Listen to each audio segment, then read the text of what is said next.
याद है उन्होंने दो बड़ी इंटरनेशनल न्यूज़पेपर्स में कुछ छपवा के अपने को दिखाया था ना कि वो कितने बड़े इंटरनेशनल फिगर हैं। पर अब तो कुछ ऐसा लगता है कि अगर आप लोगों ने देखा होगा तो सद्दाम हुसैन के मकान में जिस ढंग की चीज़ें दिखाई पड़ती थीं, चर्चा में आती थीं, या किम जोंग उन के मकान में जिस ढंग की चीज़ों के चर्चाएं आती थीं, अब तो उसके समकक्ष आती दिखाई पड़ रही है। मतलब मानना पड़ेगा कि वो क्षेत्रीय दल से राष्ट्रीय दल ही नहीं बन गए हैं, अंतर्राष्ट्रीय स्तर की उन्होंने स्थिति प्राप्त कर ली है दुनिया को दिखाने के लिए। और इसलिए मैं अनुरोध करूंगा हरीश जी से कि पहले आप लोगों को कुछ सेकंड का एक वीडियो दिखा दें, उसके बाद हम अपना आगे का वक्तव्य आपके समक्ष रखेंगे।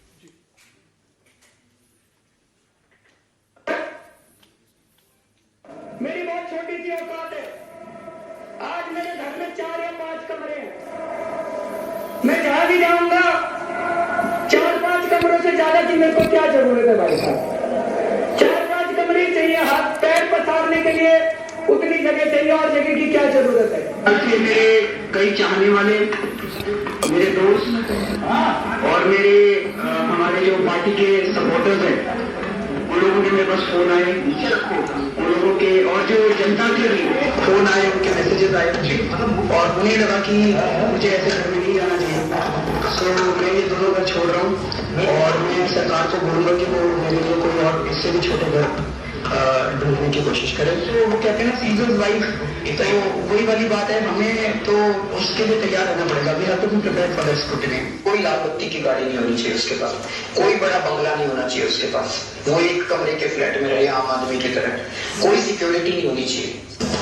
तो इस पार्टी से जो जो नेता जीत के आएंगे, जो जो लोग जीत के आएंगे, वो बड़े बंगले नहीं होंगे। आप लोगों के इलाके से कोई आदमी जीता, वो आप लोगों के बीच में रहेगा, अपने मकान में रहता रहेगा, जहाँ रह रहा था वहीं रहेगा, उसको बड़ा बंगला नहीं रहेगा, आप ही की तरह जिएगा, उसकी कोई सिक्योरिटी नहीं होगी, कोई सिक्योरिटी नहीं लेगा इस पार्टी का, आप ही की तरह जीता रहेगा, आप ही के बीच में से एक आदमी निकल के एमएलए बनेगा या एमपी बनेगा, आप ही जाओगे।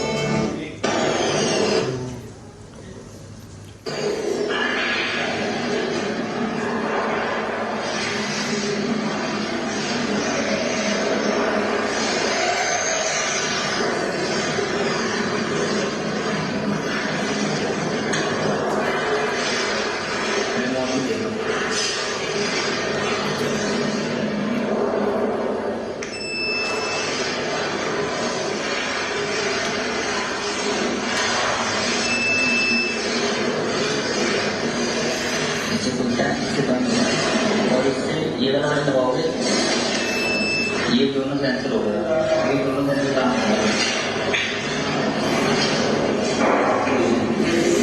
और इसको लॉक करना है तो ये लॉक हो गया।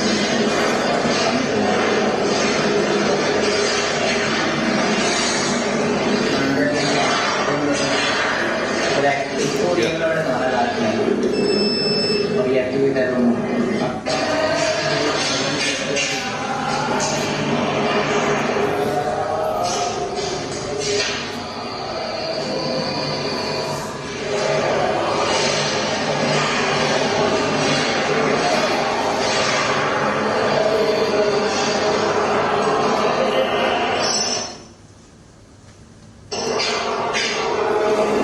सेम वही है, सेम हो गई।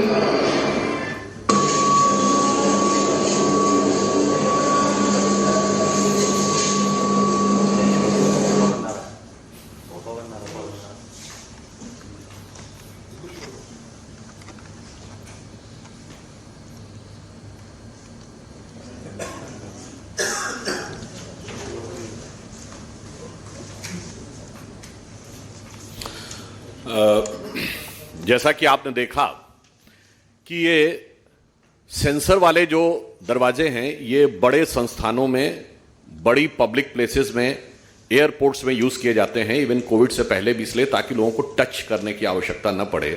परंतु आपने देखा यहां तो बहुत बेहतरीन तरीके, इसका आप गहरा राजनीतिक अर्थ समझिए, कि किसी चीज को टच नहीं करते, फाइल को टच नहीं करते, सब रिमोट से चलाते हैं। कहीं सत्येंद्र जैन जी बोलेंगे से करवा देंगे, कहीं सिसोदिया जी से। और तो और पार्टी को भी टच नहीं करते। साहिब आलम के आने के साथ ही पार्टी को एक्शन में आ जाना चाहिए, उसमें भी रिमोट से कोई चीज खुद नहीं साइन करेंगे। और इस प्रकार की एक धारणा और मीडिया में समाचार हैं कि पंजाब की सरकार को भी रिमोट से ही कंट्रोल करते हैं। तो आपने देखा कि उन्होंने यह जो बताया और उससे पूर्व का उनका वक्तव्य है। अब मैं उनका एक और स्टेटमेंट आपको शब्दशः पुनर्स्मरण कराए दे रहा हूं, रिमाइंड के दे रहा हूं। यह 27 अक्टूबर 2013 को उनका किया गया ट्वीट है। कोट, दिल्ली की मुख्यमंत्री शीला दीक्षित जी के घर में 10 एसी लगे हुए हैं। मैंने सुना है कि उनके बाथरूम में भी एसी लगा है। कौन भरता है उनके एसी का बिल? मैं और आप भरते हैं? आगे गौर फरमाइएगा। मेरा तो कलेजा कांप उठता है यह सोचकर कि जब दिल्ली की 40% जनता झुग्गियों में रहती है, तब कोई मुख्यमंत्री कैसे आलीशान घर में रह सकता है, अनकोट। शायद ऐसे ही लोगों के लिए वह पंक्ति लिखी गई है कि विद्युत की इस चकाचौंध में देख दीप की लौ रोती है, अरे हृदय को थाम महल के लिए झोपड़ी बली होती है। और आपने देखा कि मुफ्त की चीजें दिखाकर खुद क्या हासिल किया है। मैं सिर्फ एक वाक्य कहना चाहूंगा कि यहां पर विषय सिर्फ आरोप लगाने का नहीं है, विषय सिर्फ उनका असली चेहरा दिखाने का नहीं है, विषय सिर्फ कटाक्ष का नहीं है, विषय उस दर्द का भी है, उस धोखे का भी है जो दिल्ली की जनता ने अनुभव किया है। क्योंकि दिल्ली की जनता ने एक विश्वास किया था उन बातों के ऊपर, और मुफ्त के नाम पे देने के संदर्भ में अगर मैं ये कहूं कि मुफ्त में उन्होंने सबसे बड़ा धोखा दिल्ली की जनता को दिया है, तो यह गलत नहीं होगा जिसे हम एक पंक्ति में कहें कि धोखे की यही खासियत होती है जनाब कि यकीन के साथ अक्सर मुफ्त में मिल जाता है। तो मुफ्त में उन्होंने कुछ और दिया हो ना दिया हो, मगर दिल्ली की जनता के विश्वास को अवश्य छला है। तो हम सिर्फ ये कहना चाहते हैं कि अब जब मीडिया के माध्यम से आपके घर के द्वार खुलकर सामने आ रहे हैं और किसी को हाथ लगाने की भी जरूरत नहीं है, जाने के साथ ही खुल जाएंगे, तो मेरा मानना है कि पारदर्शी, शुचितापूर्ण नई राजनीति जैसे छलावे को देने वाले केजरीवाल जी कृपया मीडिया को और अन्य लोगों को जाने के लिए छोड़ दीजिए ना। और यदि आप नहीं छोड़ते हैं तो याद रखिए कि जिसे यह पंक्ति कहकर समाप्त करता हूं कि जो वक्तव्य हमने दिखाया और जो कृतित्व आपका दिखा है, कथनी और करनी में जितना बड़ा अंतर दिखा है, इसने सिर्फ आम आदमी पार्टी नहीं, भारत की राजनीति में क्राइसिस ऑफ क्रेडिबिलिटी क्रिएट करने में महत्वपूर्ण भूमिका निभाई है। इसी ढंग की बातों के कारण अक्सर संपूर्ण राजनैतिक वर्ग के बारे में जनता में अनास्था उत्पन्न होती है। जहां एक तरफ भारतीय जनता पार्टी प्रधानमंत्री जी के नेतृत्व में विश्वसनीयता की, प्रामाणिकता की प्रतीक है, वहीं अब आम आदमी पार्टी और तमाम अन्य विपक्षी दल विश्वसनीयता के संकट के प्रतीक है। इसलिए मैं सिर्फ यह कहता हूं कि याद रखिए कि चंद बातें करना और मुतमई होना नहीं अच्छा, जो बोलते हुए दिख रहे थे, चंद बातें करना और मुतमई होना नहीं अच्छा, सियासत आखिरी दम तक सभी को आजमाती है और बहुत गलती की गुंजाइश नहीं होती सियासत में, जरा किरदार हल्का हो कहानी डूब जाती है। धन्यवाद।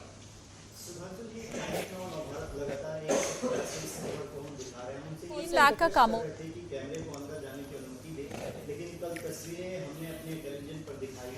आपको क्या लगता है कि अरविंद केजरीवाल के चुप रहने से, कोई भी जवाब नहीं दे रहे एक सप्ताह से, कि जो आरोप उनके ऊपर लगे हैं वो भूल जाएंगे या कम हो जाएंगे चुप्पी से? मुझे लग रहा है कि आज वो निशब्द हो गए हैं। आज अगर वो आप उनसे कुछ पूछना चाहें तो उन्हें समझ में नहीं आ रहा होगा कि वो बोलें क्या, क्योंकि कई बार बहुत अधिक बोल देने से भी समस्या उत्पन्न हो जाती है। कुछ कुछ ये भी कह सकते हैं शायद वो अपने बोलने कोटा पहले ही पूरा कर चुके हैं, जरूरत से ज्यादा बोल चुके हैं। मैं स्वर्गीय अटल जी का एक वाक्य उद्धृत करना चाहूंगा। वो ये कहते थे, बोलने के लिए बुद्ध की आवश्यकता होती है और चुप रहने के लिए विवेक की।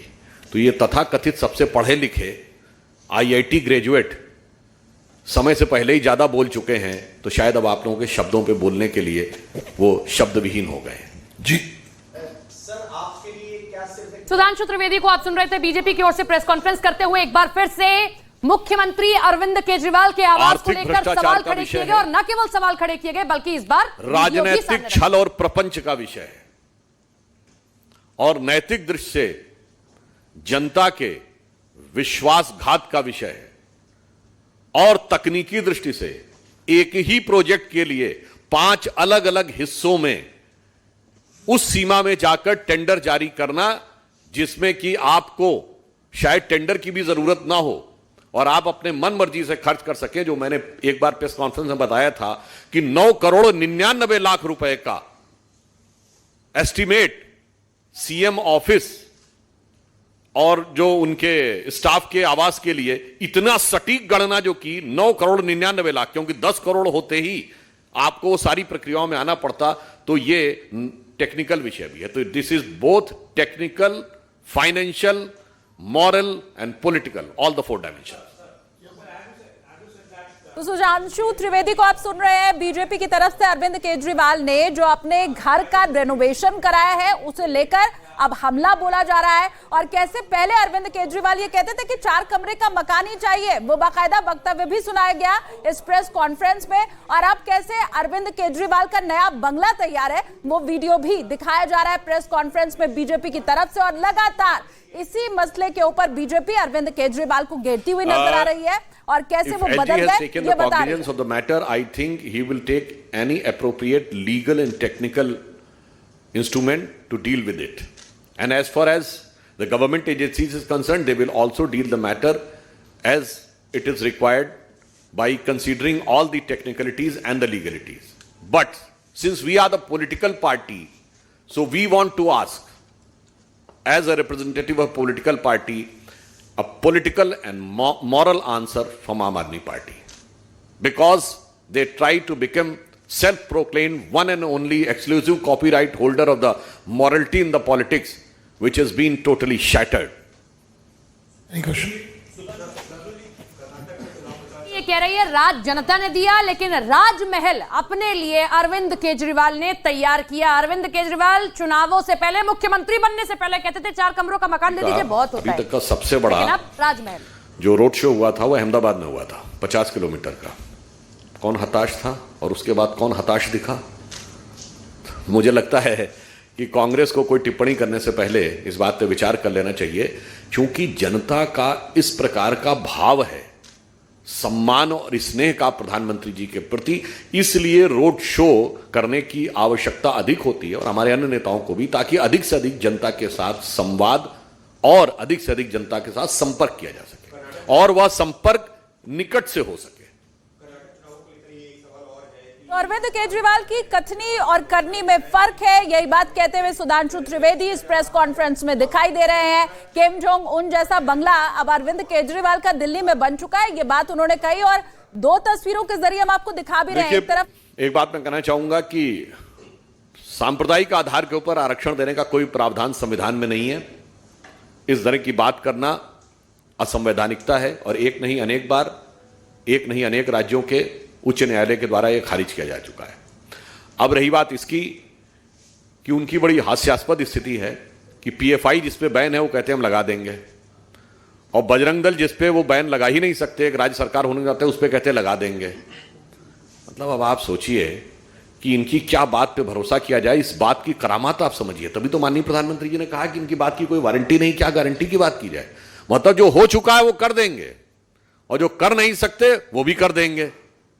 इसीलिए मैंने पुनः रिपीट कर रहा हूं, इसीलिए ये सारे दल क्राइसिस ऑफ क्रेडिबिलिटी के प्रतीक हैं। और मैं पूर्व में ये बात कह चुका हूं, फिर रिपीट कर रहा हूं, बजरंग दल पर यह प्रतिबंध लगाने का दावा नहीं कर रहे हैं, ये लगा चुके हैं और अदालत की चौखट पर औंधे मुंह गिर चुके हैं। विवादित ढांचा गिरने के बाद 10 दिसंबर 1992 को इन्होंने संघ और बजरंग दल दोनों पर प्रतिबंध लगाया था। नियमानुसार 90 दिन के अंदर इनको कोर्ट के सामने सारे साक्ष्य एक ट्रिब्यूनल के रूप में प्रस्तुत करने पड़ते हैं, जो ये साबित करने में असफल रहे और 4 जून 1993 को बाहरी ट्रिब्यूनल ने पूरी तरीके से खारिज कर दिया। संघ और बजरंग दल दोनों को आरोप से मुक्त कर दिया और 18 जून की रिपोर्ट पढ़ी है बाहरी ट्रिब्यूनल की, पेज नंबर 71 पे क्लियर कट लिखा कोई एविडेंस ही नहीं था सरकार के पास। तो इसका मतलब चाहे भूत हो या वर्तमान हो, दोनों उनका ऐसा है तो भविष्य क्या होगा आप समझ सकते हैं।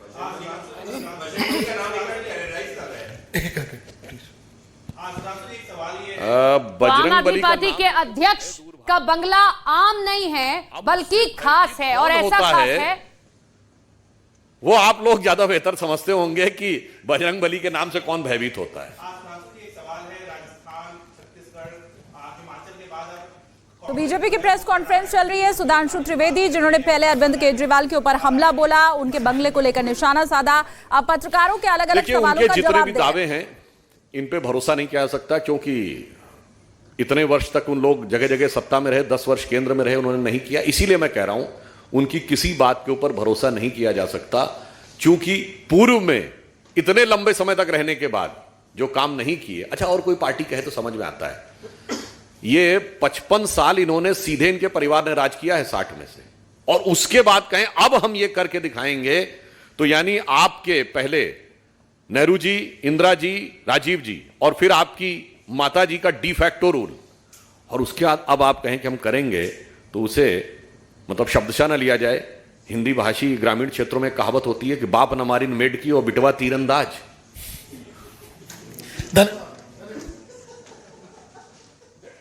तो देखिए, बीजेपी प्रेस कॉन्फ्रेंस करके गंभीर आरोप लगा रही थी अरविंद केजरीवाल पर और उनके रेनोवेट हुए घर पर कि आपको सरकारी बंगला मिला, लेकिन सरकारी बंगले में आपने लगा दिए करोड़ों रुपए, और आम आदमी पार्टी के अध्यक्ष का बंगला अब आम नहीं रहा है, खास ऐसा हुआ कि करोड़ों की चीजें हैं, रिमोट से दरवाजा खुलता है, रिमोट से पर्दा खुलता है, और तुलना किम जोंग उनके बंगले से कर डाली है। तो ये जो महत्वपूर्ण बातें कही है सुधांशु त्रिवेदी ने इस प्रेस कॉन्फ्रेंस में, वो हम आपको बता रहे। केजरीवाल की कथनी और करनी में बड़ा अंतर है। दिल्ली की जनता को धोखा दिया है अरविंद केजरीवाल ने, यह बात भी कही गई, और विश्वास को छलाए जनता के अरविंद केजरीवाल ने, बड़ा आरोप बीजेपी की तरफ से।